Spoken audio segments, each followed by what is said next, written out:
আমি একটু রাগের ভান করিয়া কহিলাম, অস্ত্র করিতে হইবে সে তো তুমি জানিতে, কিন্তু প্রথম হইতেই সে কথা আমার কাছে গোপন করিয়া গেছ। তুমি কি মনে করো আমি ভয় করি? স্বামীর লজ্জা দূর হইল। তিনি বলিলেন, চোখে অস্ত্র করিতে হইবে শুনিলে ভয় না করে পুরুষের মধ্যে এমন বীর কয়জন আছে? আমি ঠাট্টা করিয়া বলিলাম, পুরুষের বীরত্ব কেবল স্ত্রীর কাছে। স্বামী তৎক্ষণাৎ ম্লান গম্ভীর হইয়া কহিলেন, সে কথা ঠিক, পুরুষের কেবল অহংকার সার। আমি তাহার গাম্ভীর্য উড়াইয়া দিয়া কহিলাম, অহংকারেও বুঝি তোমরা মেয়েদের সঙ্গে পারো? তাহাতেও আমাদেরই জিত।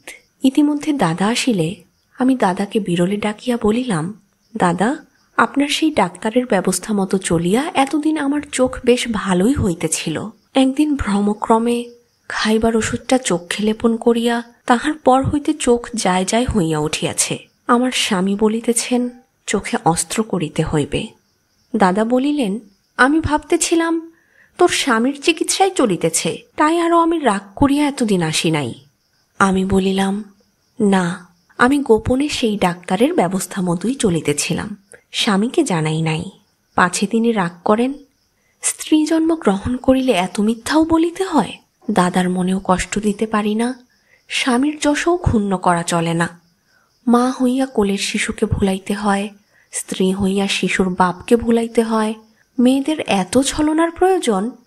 ছলনার ফল হইল এই যে, অন্ধ হইবার পূর্বে আমার দাদা এবং স্বামীর মিলন দেখিতে পাইলাম।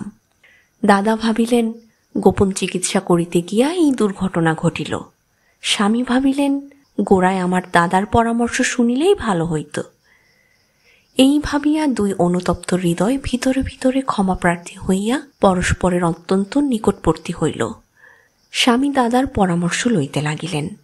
দাদাও বিনীতভাবে সকল বিষয়ে স্বামীর মতের প্রতি নির্ভর প্রকাশ করিলেন। অবশেষে উভয়ের পরামর্শক্রমে একদিন একজন ইংরাজ ডাক্তার আসিয়া আমার বাম চোখে অস্ত্রাঘাত করিল। দুর্বল চক্ষু সে আঘাত কাটাইয়া উঠিতে পারিল না। তাহার ক্ষীণ দীপ্তিটুকু হঠাৎ নিভিয়া গেল। তাহার পরে বাকি চোখটাও দিনে দিনে অল্পে অল্পে অন্ধকারে আবৃত হইয়া গেল। বাল্যকালে শুভদৃষ্টির দিনে যে চন্দন চর্চিত তরুণ মূর্তি আমার চক্ষুর সম্মুখে প্রথম প্রকাশিত হইয়াছিল, তাহার উপরে চিরকালের মতো পর্দা পড়িয়া গেল। একদিন স্বামী আমার শয্যা পার্শ্বে আসিয়া কহিলেন, তোমার কাছে আর মিথ্যা বড়াই করিব না, তোমার চোখ দুটি আমিই নষ্ট করিয়াছি।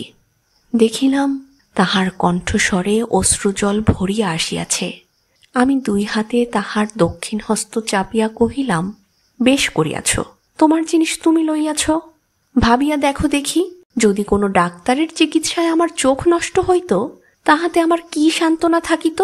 ভবিতব্যতা যখন খণ্ডে না, তখন চোখ তো আমার কেহই বাঁচাইতে পারিত না। সে চোখ তোমার হাতে গিয়াছে, এই আমার অন্ধতার একমাত্র সুখ।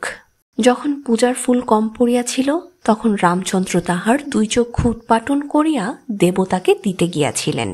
আমার দেবতাকে আমার দৃষ্টি দিলাম, আমার পূর্ণিমার জ্যোৎস্না, আমার প্রভাতের আলো, আমার আকাশের নীল, আমার পৃথিবীর সবুজ সব তোমাকে দিলাম। তোমার চোখে যখন যাহা ভালো লাগিবে আমাকে মুখে বলিও, সে আমি তোমার চোখের দেখার প্রসাদ বলিয়া গ্রহণ করিব।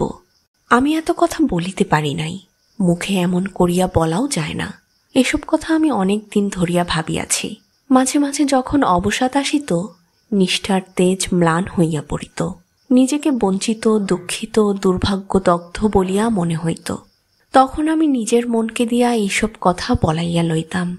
এই শান্তি, এই ভক্তিকে অবলম্বন করিয়া নিজের দুঃখের চেয়েও নিজেকে উচ্চ করিয়া তুলিতে চেষ্টা করিতাম। সেদিন কতকটা কথায়, কতকটা নীরবে বোধ করি আমার মনের ভাবটা তাহাকে একরকম করিয়া বুঝাইতে পারিয়াছিলাম।